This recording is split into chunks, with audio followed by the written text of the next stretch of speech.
Hi, it's Wayne from howtofish.com.au. I'm fishing the Maribyrnong River this morning. It's into a rising tide, or just about the top of the tide actually. And it's going to get pretty windy today, so I'll only have a couple of hours this morning before that wind really builds. So let's see what I can do in 2 hours of fishing. If I do it intensively, get my burley out there, get the right baits in, let's see what can be caught.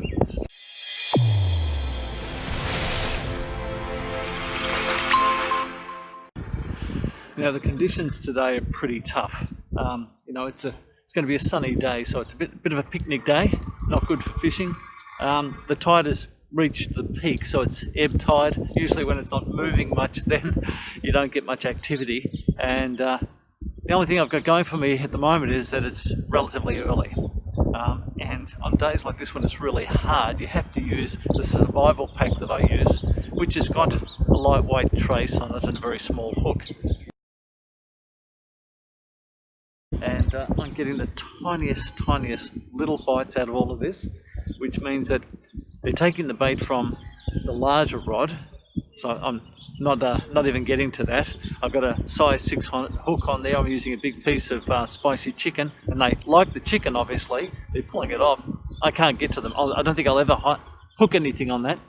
On the other rod, which has got lighter line on it, I'm using my survival pack with that lightweight trace and small hook.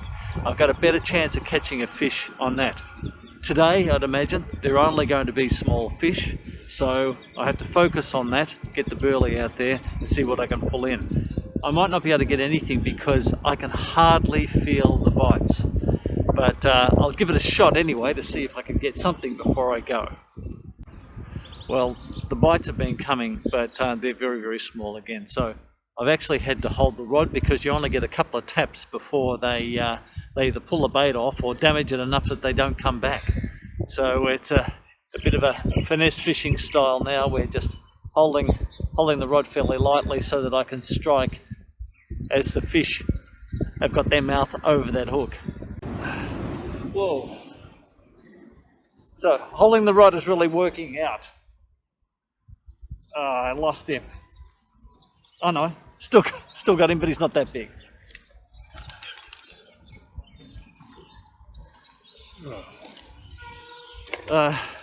Unfortunately, they're going down in size, but it's still a bit of fun. And I've put the other rod away. There's no point. I can't catch them on the larger hook. It's only the small hook and this light gear that's doing the job today. Yes, another one. Just as I was holding the rod, which was good. Not a big one, but at least it's something.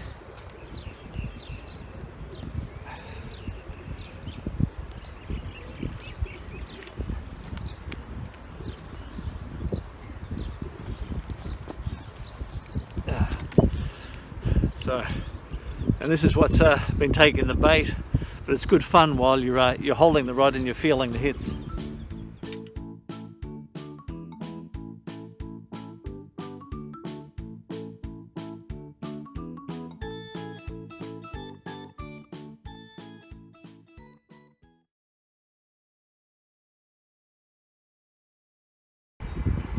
So the rig that I'm using is my standard survival pack. It's a 60 gram burley cage, running burley cage, which is acting as my sinker.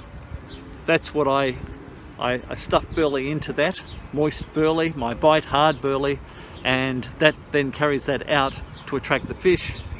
I've got line stop there, and then I've got tied to the end of my main line is this lightweight trace. Okay, so this lightweight trace acts very naturally in the water. The fish won't notice there's anything artificial, that there's line or anything attached to the bait. Then I've got a very small size 14 hook. Okay, and I'm using a little tiny piece of spicy chicken on that, and that's what is required on a day when it's really tough. If you go with the heavy gear, you'll never get a fish. I want to at least try and find out what fish in here are biting, even if they are small, because for me it's catching the fish and the sport of working that out that really appeals. So I'll just see. I was holding the rod very gently, and then the fish suddenly took the bait, pull really quite hard to the right. And the thing about this is that these little bream, they're not big fish, but they can create a lot of resistance in the water. That flat body line of theirs really helps create resistance. So even when you're onto small fish, it's really great to be able to feel a little bit of sport with these things, especially when you're fishing in the suburbs. So this was in my target spot. I've been casting that spot a number of times. Obviously, it was bringing the fish in. And then, of course, nearly falling in here, I was able to net this fish. Wasn't big, but plenty of good sport.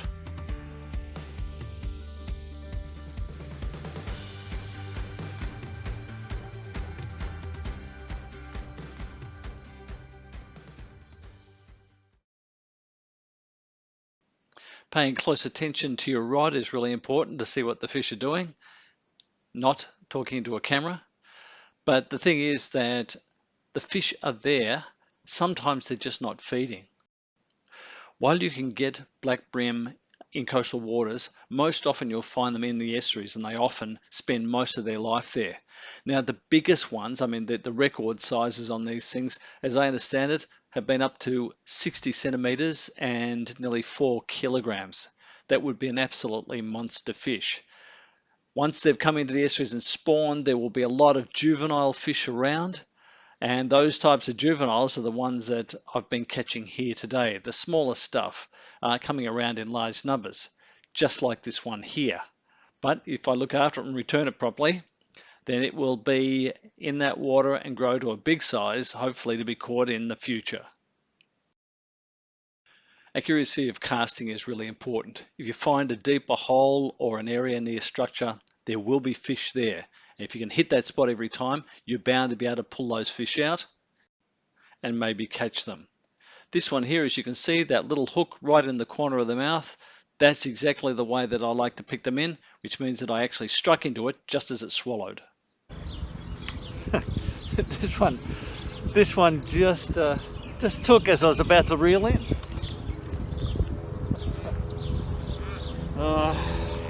Okay, if they get much smaller than this, then I'm probably going to call it a day. But it's been good fun. But you know, I worked out how to catch them, and not interested in catching too many this size. If you've enjoyed this video, please give us a thumbs up and subscribe. And for any of the gear for the berley cages, the techniques I'm using, go to my website, howtofish.com.au. See you next time.